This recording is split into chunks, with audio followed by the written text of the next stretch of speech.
Hey guys, I'm Stephanie, and this is Steph's Stove.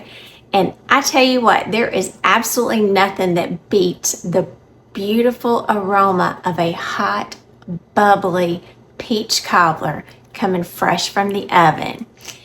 And today we're going to be taking some juicy, fresh Georgia peaches, and we're going to be rolling them into this old-fashioned recipe. So it's going to encompass all the wonderful, juicy goodness of this summer peach and a golden, buttery, crunchy crust. Just so good, your guest and you will be wanting seconds as soon as you take that first bite. So let's get these chopped and let's get started. All right, first things we need to do is go ahead and cut up our peaches. Now I'm using 4 peaches. They're medium size, kind of hand size, and these have already started to ripen. And what I mean, hopefully you can see this, you can see the skins under it. You can kind of move it. It's really crepey. It's not hard and firm to the touch. You want these peaches for the cobbler to be somewhat riper than just normal. Now these, let's hope this comes out nice and easy. I've got a bowl here to the side because we want to, that's the stone of the pit. And we want to be able to pull these open just like this and get these cut. You should be able to peel these rather easily. I'm going to go ahead and chop.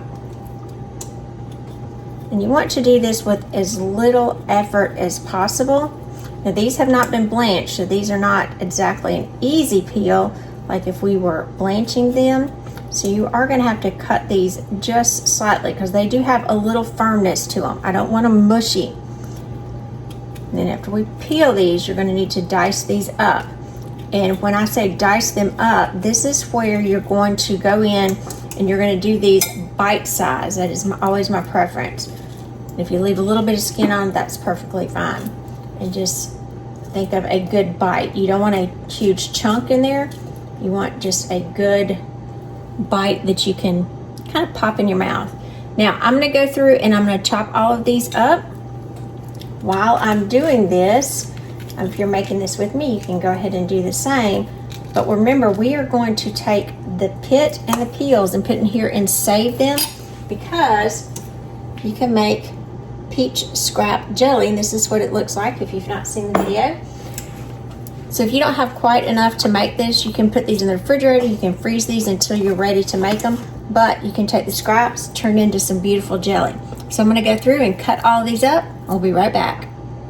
All right, my peaches that I sliced, they yielded about 3.5 cups.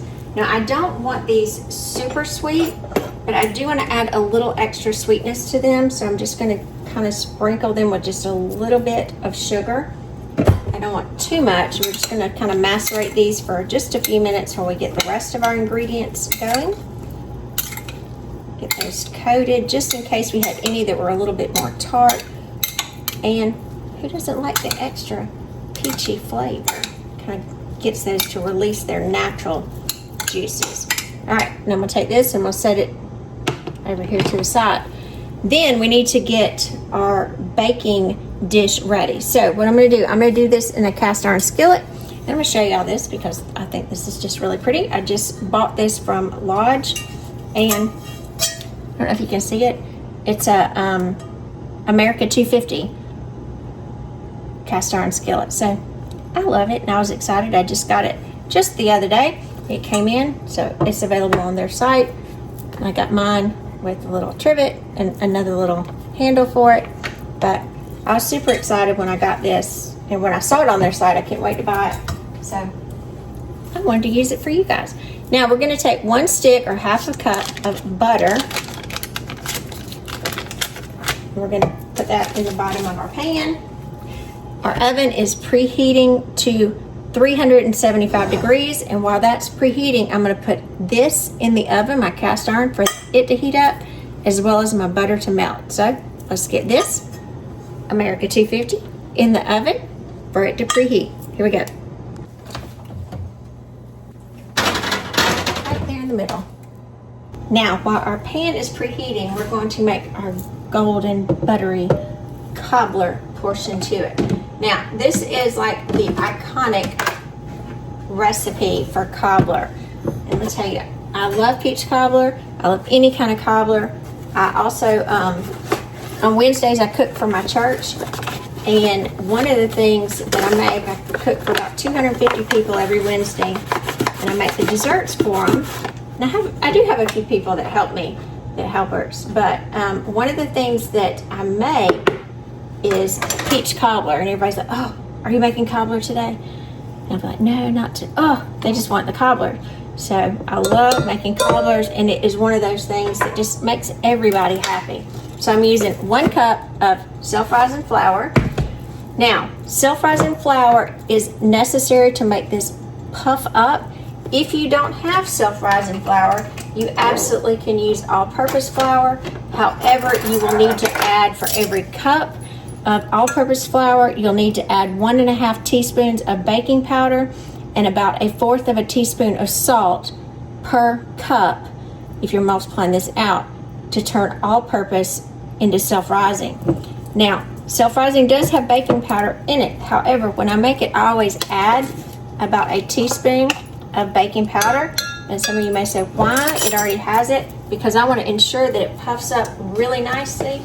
And it's just something I do when I'm making it, and it really makes a difference. So kind of blend those together.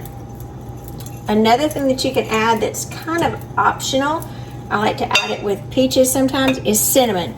Now, again, this portion is optional to it, and I'm gonna add about, if you don't like cinnamon a lot, leave it out. But it just goes nicely with it. I'm gonna add about 1/2 teaspoon of cinnamon, and I always whisk the dry ingredients together so they're well incorporated. And then kind of following our cup, this is granulated sugar. We're gonna add 1 cup of granulated sugar. Put that back on there. And then we are going to add 1 cup of milk. Now you can use whole milk, you can use 2%, either is fine. But to the milk, I'm gonna add a little bit of vanilla extract, and I'm gonna add about 1 teaspoon. And I'm just adding it to the liquid because it's easier to add it to the liquid. Blend that together a little bit, and then add this to the dry. You couldn't get any simpler than this. Especially a kind of old-fashioned nostalgic dessert that just, it can't be beat. You can make it with strawberries, you can make it with blueberries, you can make it with blackberries, you can make it feel like Forrest Gump. You can make it with mixed berries. You could make it with peaches and plums, peaches and nectarines, because they're all stone fruit. You could mix like that. You could do blackberries, blueberries, and raspberries mixed. All of those are good combinations. And you could alternate whatever seasoning you wanted to use or extra spice according to the berry. And the cinnamon's good with the blueberry. Nutmeg's also good with the blueberry. You can add nuts to it if you want. So I'm just mixing until this is well incorporated. Pretty easy. Now let's check to be sure that our cast iron is ready to come out of the oven. So let me pull it out of the oven real quick. Move you over. Almost completely melted. Now, if it's not 100% melted, that still is fine. We will make it work. I'll go through and I'll just kind of break these pieces up. I love the butter, and you're going to see how the butter is just going to envelop the cobbler. Once I add it, I'm just swirling this so the heat from my pan will continue to melt that butter. Kind of breaking it apart, and it won't take but just a second because the pan's already so hot for that to come together. Now all we're going to do is pour our cobbler portion, our base, into our pan. Kind of think like cornbread. When I'm making cornbread, I always like to add butter to it, and you see how it just kind of goes over it. Oh, that's just gonna be some goodness. Then we're gonna come out and get our peaches. Remember, we macerated those in just a slight amount of sugar. We don't want too much because then it would alter our liquid ratio. Now, if you don't have fresh peaches, you can use a couple of cans of diced peaches. You can use 1 can, 2 cans. I wouldn't go over 2. Kind of depends on how many peaches you want. And then you're just going to sprinkle these around. Don't plop them down, just kind of make sure they're well distributed,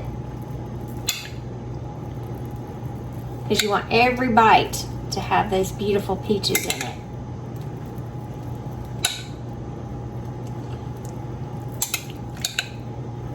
Because like I said, they're going to get just bubbly and, oh, I'm telling you, the smells coming out here in just a few minutes is going to be some kind of good. It's already peachy smelling from just chopping these peaches. They are yummy. We've been on peach overload. We've had so many peaches lately, but that's okay because peach season doesn't last long and we love every bite of it. All right, get that well distributed or as best to our abilities. Help some out. Now, if you want to sprinkle this again and kind of hit the top again with some cinnamon, that's fine. If you don't, that's fine too. Actually, I think I am going to go over the top with just a little bit of cinnamon because I like the look. A lot of times when I'm making this at church, I always add a little cinnamon to it. Everyone really enjoys it. All right, just like that. Isn't that pretty? All right, now it's time to get it in the oven. All right, let's get this in the oven. And by the way, I have a lot of people ask me, these are my oven racks. I'll try to do a link in the description if you'd like to see them. Look at that going in. It's going to look even prettier coming out.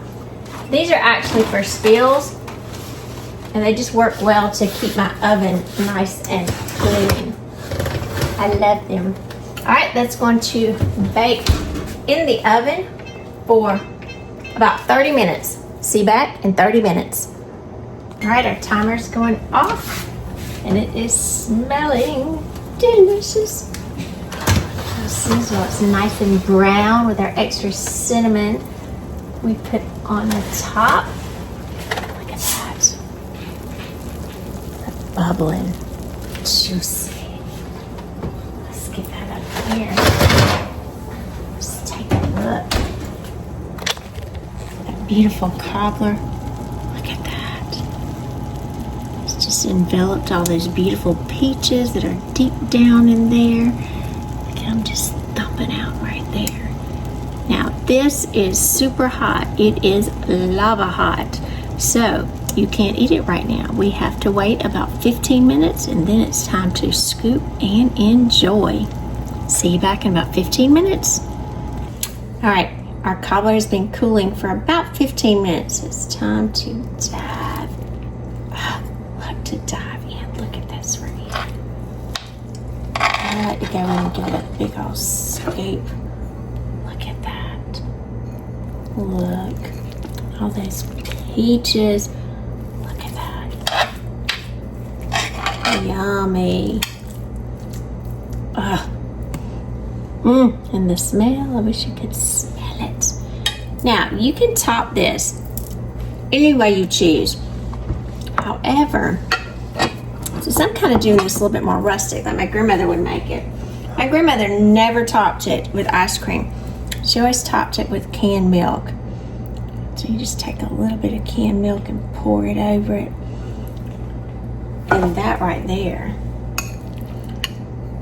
is some kind of good. Look at that. I know when I introduced this method with the canned milk to my son-in-law, he thought, I don't know. But every time I make cobbler, he says, Stephanie, he said, do you have some canned milk to add over that? Look at that bite. Yummy. I'm Stephanie, and this has been Steph's Stove. I want to thank you guys for joining me as we made this wonderful peach cobblers, old-fashioned recipe in our cast iron skillet.